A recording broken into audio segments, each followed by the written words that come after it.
Hi guys, it's time for another quick update on my DIY sailboat refit. Fair warning, the boat is a huge mess. Such a big mess in fact that I don't think my magic snap will be able to take care of it. I've started just using this single lock to secure the hatch. I got kind of tired of dealing with that big stainless steel bar I've showed you in some of the previous videos. Yep, that is certainly a big mess. But at least I've got good reasons for all of the dust and the mess, but we'll get back to those a little later on. For now, I want to get busy tidying up. And yeah, nope, we'll have to do this the old-fashioned way.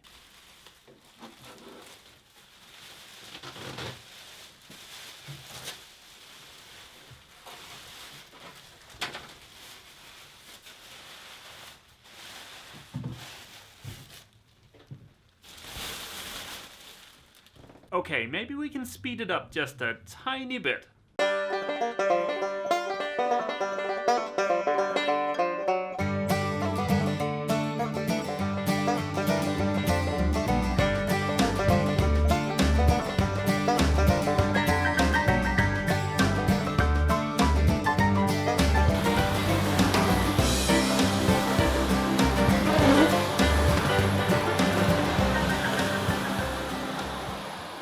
And just like that, the vast majority of the mess is gone. I know it seems like kind of a boring way to start out the day, but I quite enjoy tidying up my workspace, and I think it saves me a lot of time overall. In case you're wondering, this little doohickey is what I use to record those panning time lapses and the panning video with. I'd like to thank my patrons who help support the making of these videos and allow me to have cool and exciting products like this. This is the Slurp Genie Mini, and there's a link for this in the description. In my last video, I hooked my shaft vac up to I got a comment telling me that what I've been referring to as the ribs, well, that's not the correct term for them. The correct term is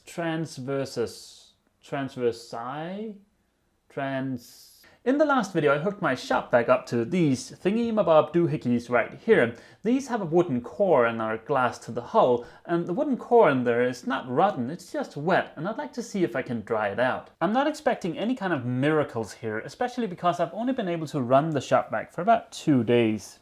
The reading is a little bit lower today than it was last week, but I think that's mainly influenced by temperature. At least the wood feels completely dry now. I'll leave the experiment running for the next week and we'll see what happens. My primary reason for doing this is to make absolutely sure that the hull dries out before next summer. I really want to get Athena back in the water. But like I mentioned, I also want to protect that wooden core in those thingy-mabob doohickeys.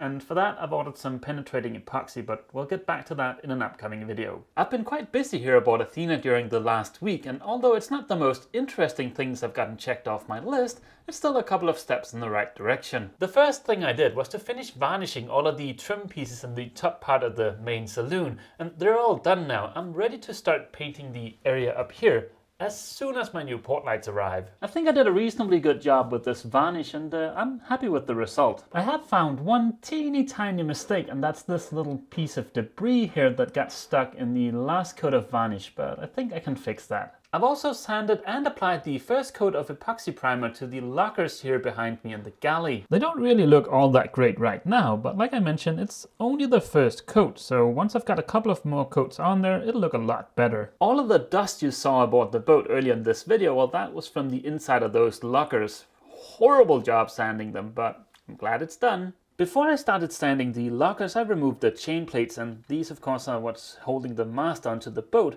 and I wanted to inspect these, and I think that was a good idea. If nothing else, it definitely looks like the nuts and bolts here are due for replacement. I've also removed part of the teak deck just to get a sense of what I'm in for. I plan on removing the rest of the teak deck in the early spring, and I was curious to see what kind of state the tow rail was in.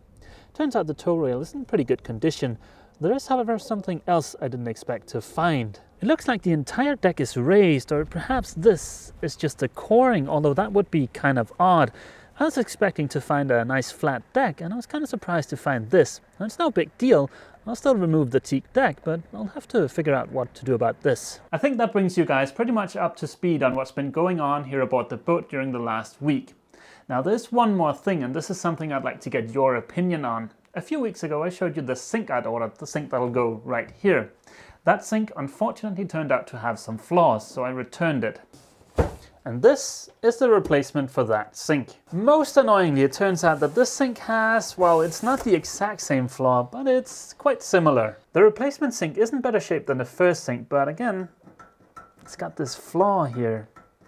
The way I see it, I've got two options now. I can either return the sink for a refund if the store agrees to that, or I can keep the sink. I don't consider getting a replacement for the second sink as a real option because based on the first two, I'm pretty sure the third sink would have some flaws too. Of course, if I get a refund, I'll have to find another sink, and I've searched high and low for another sink, and I've only been able to find one that I like and that'll also fit into that small space. The only downside is the price. That sink is over $700 US, and that is way more money than I'm prepared to spend on a sink. So unless I can find another sink, I'm kind of forced to keep the one I've got now, and that leaves me with three choices. The first option is to attempt to fix the flaw and mount the sink like I'd originally planned to do. The second option is to flush mount the sink, so that would mean cutting a hole for the sink and then removing some of the countertop to lower the sink in so that it's completely flush with the top of the countertop, and then applying the laminate over both the countertop and the lip on the sink. And that brings us to the third option, which is to undermount the sink. That is to say, to secure the sink to the bottom of the countertop. That would require me to somehow cover up the exposed edges of this plywood here in the countertop. My best bet right now would be to use some epoxy to glue the laminate on those edges, but that's something I'll need to test to make sure it actually works. That brings me to my question to you guys. What do you think I should do, and what do you think will look the best? Go ahead and leave your suggestion as a comment down below. The only other thing on my to-do list for today, other than shooting this video and getting another coat of paint on the inside of those lockers here in the galley, are to make some templates for the sheets of stainless steel that'll go here behind the reflex stove. Like I've mentioned before, to adhere to safety regulations, I need to place some sheets of stainless steel in between the stove and any flammable material, like all of this plywood here, just like I've done aboard Obelix. Now if I bring some templates down to the guys at Reflex, they can both cut and bend those sheets of stainless steel for me. My plan is to bring this entire piece here that sits in front of the fridge with me down to the guys at Reflex. That should make it easy to get this angle here correct. I still need to make some templates though to figure out the size of those sheets of stainless steel. To make those templates, I'll use some paper.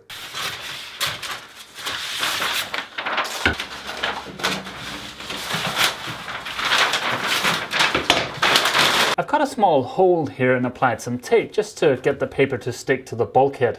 Now it's just a matter of creasing the paper to match the curvature of the deck.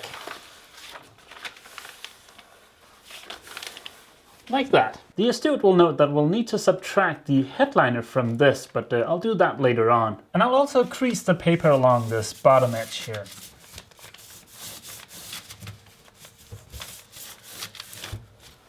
I've gone ahead and placed the reflex stove where I'm going to mount it, so now it's just a matter of figuring out the size of the templates.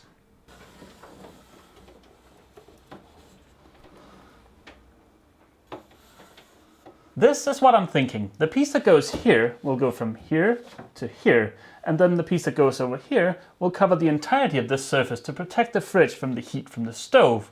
I'm not entirely sure what I want to do about this edge over here though, but I'll bring the templates with me down to Reflex, and I'm sure Tanya has some great ideas. I'm pretty excited about this. I think it's gonna look super awesome. When I head down to Reflex to pick up those sheets of stainless steel, I also hope I'll be able to pick up a day tank for the stove. I think I've mentioned this previously, but my plan is to install the day tank in the area underneath the sink. All I need to do is just to make absolutely sure that it'll fit. If I'm not mistaken, the day tank is 29 by 29 by 14 centimeters, so that means, yeah, it'll fit in this area in here. I don't plan on topping off the day tank manually. I'll do the exact same thing I did aboard Obelix, where I have a small fuel pump that will then transfer diesel into the day tank, and the day tank will then supply the stove via gravity. But even though I'm not going to be topping off the day tank, I'll still like to be able to gain access to it. Once the countertop and the sink is in place, it's going to be pretty difficult to get access to the day tank. So I'm considering putting in an access hatch in this locker up here. That would give me very good access to the day tank. Now that we're on the topic of the day tank, this is what I'll use to monitor how much diesel I've got in there. This is an NMEA 2000 ultrasonic tank level monitor. I plan on having one of these in each of my tanks here aboard the boat, and when I combine these with my iCommunicate Signal K gateway from Digital Yacht, I'll be able to write a small app for my phone that'll let me monitor my tank levels from anywhere in the world. That might sound a little bit silly, but I think it'll be very convenient to have that information not only displayed here aboard the boat, but also displayed right on my phone. Say for instance, I'm running late coming home from work and I was planning on topping off some jerry cans with diesel that day. Well, I can simply just check my phone to see if I absolutely need to do it that day or if I can just postpone it till the next day. I know that's a little bit of a silly example too, but and if I'm being completely honest, I am a bit of a tech geek, and that's probably also why I want to do this, because it's a lot of fun. I also picked up this. This is an NMEA 2000 to USB gateway. This will let me monitor all of the traffic on the NMEA 2000 network on my laptop.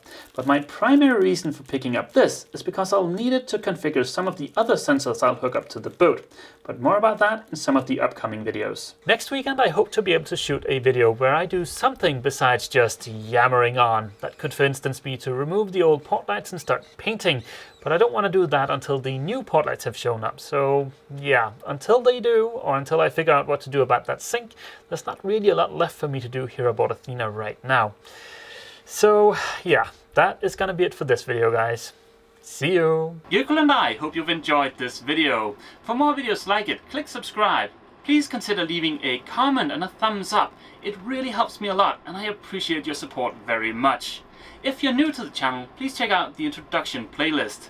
If you want to watch every single video I've ever published, check out the playlist named All Videos. It contains every single video listed in chronological order.